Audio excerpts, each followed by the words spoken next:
Good morning, students. Welcome to the new year of this session. Today we are going to start the second chapter of history, that is Socialism in Europe and the Russian Revolution. Now let's start with the kind of fundamentals about this idea, why it started, what were the major aspects that took place, and then we will have a comparative understanding between the French Revolution and the socialism or the communism in Russia. So, let's first talk about what we have read in the last class in French Revolution. So, in French Revolution, the major family there was the Bourbon family. Similar to that French family, in Russia, you had another family, and that was the Romanovs. Now, these Romanovs basically had the Tsar, and Tsar Nicholas was one of the major leaders or major autocrats or monarchs during that time. Now, there were two main developments that took place in Russian Revolution. One was the event of 1905, which was also known as the Bloody Revolution. The next was the 1917 event, and in 1917 witnessed two events in Russia. The first was the February Revolution, the other was the October Revolution. Now, keep in mind, in the Russian Revolution, basically you had the February Revolution and the October Revolution. However, in French Revolution, you had the July Revolution. So, this July Revolution was against the Bourbon family monarch who was Charles X. And this was against the Tsar Nicholas and his wife Tsarina Alexandria. This Alexandria had her ancestors from German. So a kind of lot of anti-German sentiments were there in Russia. Now we will talk about that as we move forward. Okay. Coming on to why this kind of revolution started in Russia. So there were few major reasons that led to the development of this in Russia. Now let's talk about those. During 1854 and 1856 there was a period that witnessed Crimean War. Now these wars were mainly due to the shortage of food. Now since this region witnessed shortage of food, the people were not basically and living in high destitute conditions. There was a kind of food shortage which ultimately led to rise in price. So price rise, food shortage, those were some of the major aspects. Then you had the French Revolution that brought in the wave of socialism.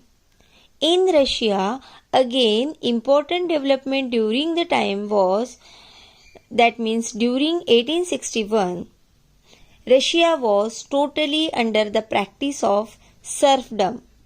Now what is serfdom? Serfdom is a kind of feudalistic practice where the landless peasants are supposed to work or serve the people who have the land or own the land. So basically, it was a kind of exploitation of the landless peasants. Again, during this time, from 1890 to 1910, the population specifically in two metros during that time, that was St. Petersburg and Moscow, nearly doubled. Now, if in a certain period of 20 years nearly the population is doubling, it would definitely create the problems of overcrowding and destitute living conditions. So, the living conditions become very worse in these areas. So, these were some of the basic aspects that led to a kind of wave that promoted anti-Tsar sentiments. So, Tsars was the monarch autocrats during that time from the Romanovs family, as we said. And there was kind of anti-Tsar movements that took place during that time. Again, during 1905, the period witnessed bloody revolution. This bloody revolution was the attempt by Tsar, and these Tsars were killing the troops, or his troops basically were killing the common man or the people.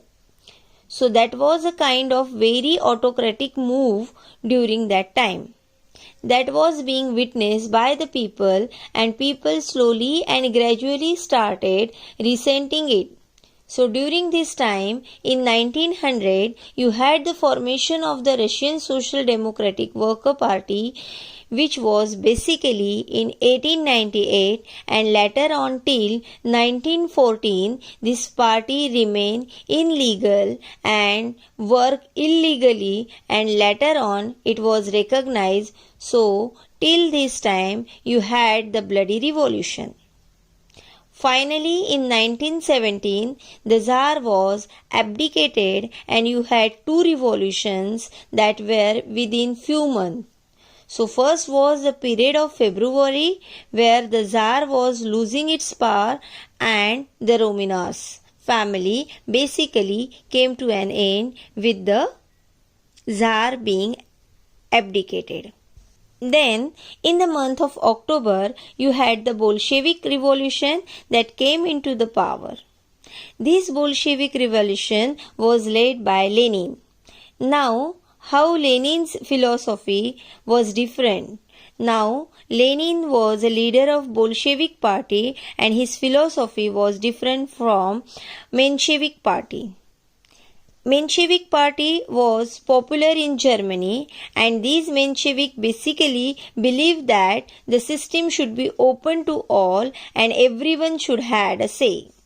However, a Bolshevik believed or discriminated basically the rich and poor, and they specifically believed that those who are highly disciplined and can work as per rules should be part of the party. So that was the basic difference between the philosophy of Bolshevik and Menshevik separately. That's the kind of separate thing to understand. However, right now we are focusing on the October Revolution that took place. An October Revolution, which was also known as Bolshevik Party movement, and during that time Bolshevik Party came into the power. However, after that till 1923, Russia witnessed a period of civil war, so there was a kind of fight between the common people there, and the sole idea during this time was removing the Russian capitalist Versailles system and bringing in the soldiers, local people into power. So that was the sole idea that they were trying to move on. And finally, in 1929, after the death of Lenin, and you had Stalin, who came to power. The idea of collectivism was started, and with this idea of collectivism or collectivization, there was huge development that was witnessed in parts of Russia. Now, all this we have talked about in summary. Let's understand the details of all this. Now, coming on to the 18th century, as we said, the condition of Russia was very, very bad. It was not at all comparable to what was in Germany during that time. The situation was very poor. There were a practice of serfdom, feudalism was commonly practiced, and there were very few industries. 85% of the people thrived on agriculture during that time. In Russia, which was only for 40 to 50% in France and Germany during that time. So huge population was sustaining on agriculture in Russia during that time. However, France Revolution led a kind of movement which not only revolutionized the parts of France but across the globe. From India, Raja Ram Mohan Roy and Desirio, as we said, were some of the leaders who talk about it. So during that time, there were three philosophies that were commonly in practice. The first were the conservatives. Conservatives believe whatever is going on into the system is okay. But even if you want to bring a change, it should be very slow and very gradual. So that was conservatives. On the other hand, there were liberals. Now, liberals were trying to bring tolerance for all religion. So there was a Russian Orthodox Christianity that was practiced, and they were trying to bring tolerance for all religions in Russia. However, the idea of liberals were different from Democrats because liberals say that only people with property should have the right to vote. However, during that time, Democrats believed that everyone should have the right to vote, so that was basically difference between liberals and Democrats. Okay, so they wanted elected parliamentary government and so on. Radicals, on the other hand, wanted restructuring of everything. So they wanted vote for everyone, vote for women. They are both kind of privilege for special sections of the society. They wanted to bring in socialism, and each person should represent equally and power should not be in the hands of few. Now, during this time, there was industrialization that slowly and gradually expanded. So there was new industrial revolution that were coming up. Railways was expanding, industrial collaboration were slowly coming up. So many people, children, men, women were coming to work. Now there were two kinds of factories during that time. The big factories which were basically having working hours of around 10 to 12 hours. There were small workers who were working around 15 hours a day. So idea was to fix the working hours, to improve the living condition of the people and to give them right to vote or right to represent or right to be heard. So those were some of the waves that started. So this brought in the wave of socialism. Ultimately, whatever is being created, every benefit is being witnessed only by a few minority. The majority who are producing is still do not have access to it, and they are basically making the land productive.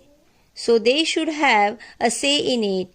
That was basic idea of Karl Marx. And slowly the idea of Marx was constructed which said that there should be a kind of socialist society where property is socially controlled, and he said there should be communist society that would be done. Besides him, Louis Blanc in France talked about cooperatives, and similarly Robert Owen founded a cooperative community in United States and Indian states. Very said this community would be known as New Harmony. So those were some of the development which we are talking across the globe. Now there was support for socialism throughout the world. As a result, one of the major organization was formed which was known as Second International.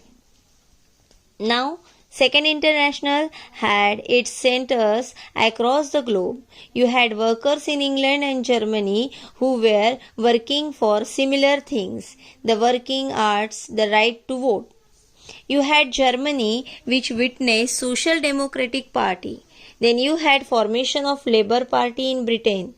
Socialist Party in France. So these developments across the world were part of Second International and similarly in France. You had Paris Commune of 1871, which we had already talked about in the last chapter. So here, what were the two important ideas was forming the Association of the Workers, red flag, that was the flag adopted by the commoners or the revolutionaries. And finally, the Marseillaise, which was the national song of France or the national anthem of the France, was basically becoming a symbol of commune and the struggle for liberty here as well in Russia. Now, talking about the Russian Revolution, as we said, Russia did not during that time was only the present Soviet Union, that we see the parts of Finland, Estonia, Latvia. Then you have Central Asian regions like Georgia, Armenia. All this was part of Russian Empire during that time. We already talked about the religion, the population there, and as we said, industries were located in very small pockets, and slowly and gradually you have good transport networks that was coming in. So more coal production was there, more industries, iron steel industries was coming up, and government was ensuring that the rights of the common people are getting protected.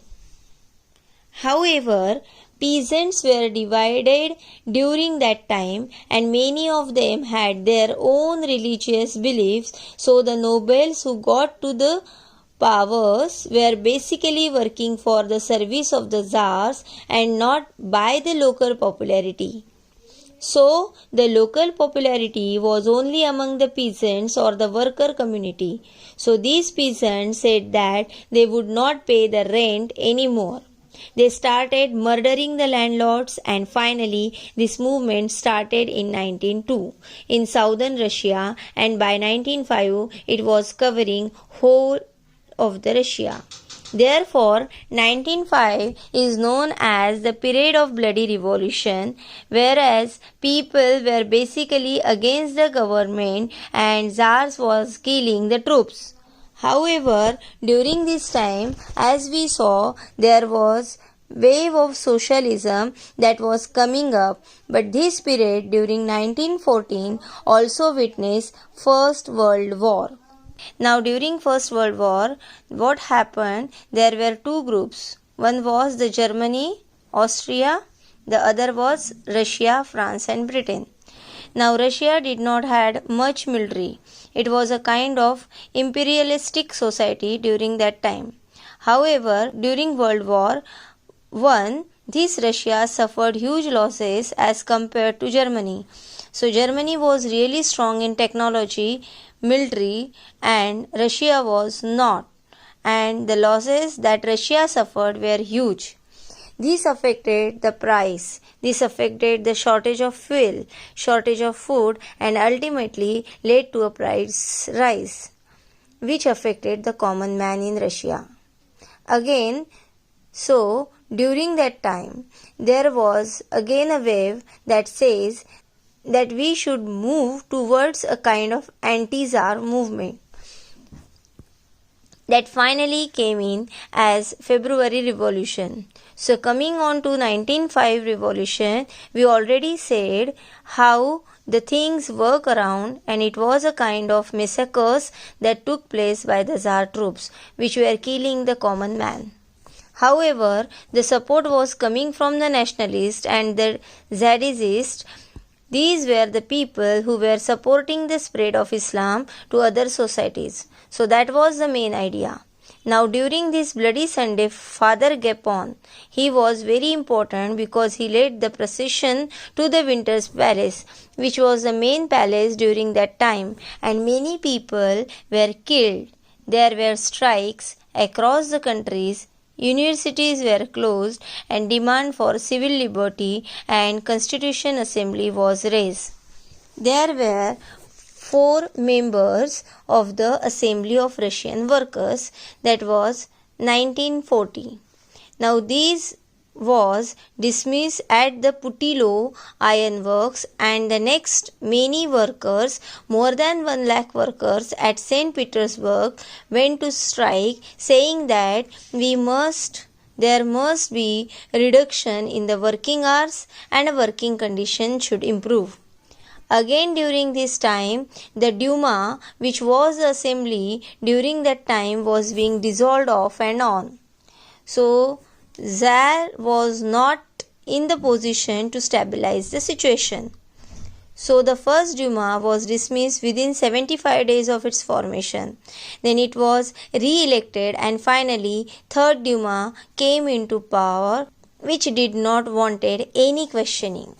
There was changes in the voting right, and most of the members of the Duma were very conservatives. So those were the things that were doing that time. Now, as we already talked about the First World War, the situation and the scenario, and how Russia suffered huge losses during that time, which affected the common people, the common shops and common industries in Russia. So these were some of the aspects that took place in Russia. In this way, we came to the end of first part. So, in the second part, we will more talk about October Revolution and the movements that took place in Russia. Thank you.